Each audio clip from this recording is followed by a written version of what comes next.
नमस्कार। आप सभी हरि भक्तों को सादर जय श्री कृष्ण। आप सभी का एक बार फिर से आपके अपने YouTube चैनल सनातन की विरासत में बहुत बहुत स्वागत है।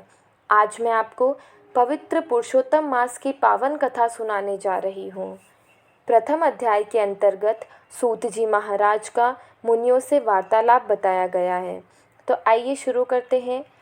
भक्तों को कल्प वृक्ष के समान फल देने वाले, वृंदावन में विनोद करने वाले, वृंदावन बिहारी अद्भुत पुरुषोत्तम भगवान को मैं नमस्कार करती हूँ। माता सरस्वती तथा जगत गुरु व्यास जी को मैं प्रणाम करती हूँ। नैमिषारण्य क्षेत्र में यज्ञ करने के लिए अनेक ब्रह्मनिष्ठ और वेद पाठी ऋषिगण अपने शिष्यों सहित संसार का उपकार करने के विचार से एकत्रित हुए। ये सभी नैमिषारण्य क्षेत्र में यज्ञ करने के विचार से आए थे कि उसी स्थान पर सूत जी ने संसार सागर से पार उतारने वाले ऋषिगणों को शिष्यों सहित पाया तो नमस्कार करके सूत जी आनंद मग्न हो गए।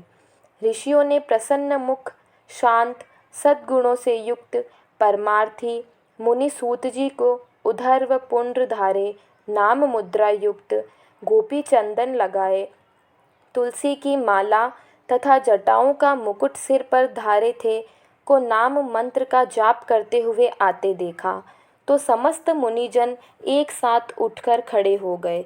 सभी ने कहा कि हमें अनेक अद्भुत कथाओं के सुनने की इच्छा है। तो सूत जी ने हाथ जोड़कर विनम्र होकर बारंबार ऋषियों को शीश झुकाया। तब ऋषि बोले, परम भागवत सूत जी, आप चिरंजीवी हो, हमारे बनाए हुए इस उत्तम आसन पर विराजिए। सूत जी मुनियों से तप वृद्धि पूछकर अपने आसन पर बैठ गए। अब मुनियों ने पुण्य कथा सुनने के विचार से सूत जी से कहा, आप महाभाग्यवान हो। गुरु कृपा से आपने भगवत रहस्यों को वर्णन करने की शक्ति प्राप्त की है। व्यास जी के शिष्य में शिरोमणि आप हम सबके पूज्य हो। हम लोगों ने संसार में सार रूप से सहस्त्रों कथाएं सुनी हैं। आपके विचार में ऐसी अन्य कथाएं भी होगी जो संसार रूप समुद्र में डूबे हुए लोगों को पार करा सकती है।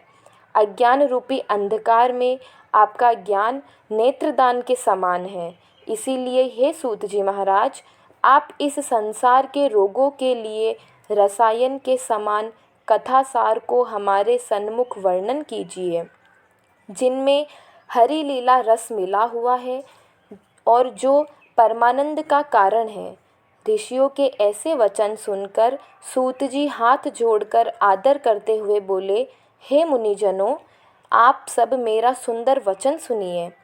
मैं पहले पुष्कर नामक तीर्थ को गया। वहाँ स्नान कर ऋषियों और पितरों को पिंड दान किया। उसके पश्चात यमुना गया। क्रमानुसार अन्य तीर्थों में होता हुआ गंगा तट पर आया। फिर काशी होकर गया पहुँचा।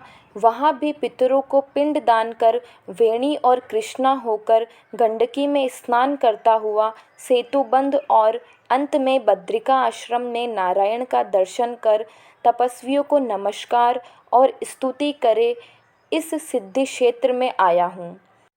इसी समय वहाँ भगवान के तेजभूत महामुनि व्यासपुत्र प्रतापी श्री शुकदेव जी आ पहुँचे, जिनका मन भगवान श्री कृष्ण के चरण कमलों में लगा हुआ था। उनकी 8 वर्ष की आयु, शंख के समान कंठ, ऊंचे और चिकने केश से घिरा हुआ मुख, शक्तिवान कंधे, चमकीली हुई कांति, अवधूत वेश, ब्रह्म स्वरूप, बालकों से घिरे हुए स्त्री बालक हाथों में धूल लिए हुए थे, जैसे मक्खियों से घिरा हुआ हाथी।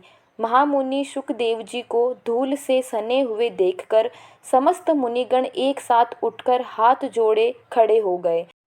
तब मुनियों के बनाए कमल चक्र जैसे ऊंचे आसन पर शुकदेव जी विराजे।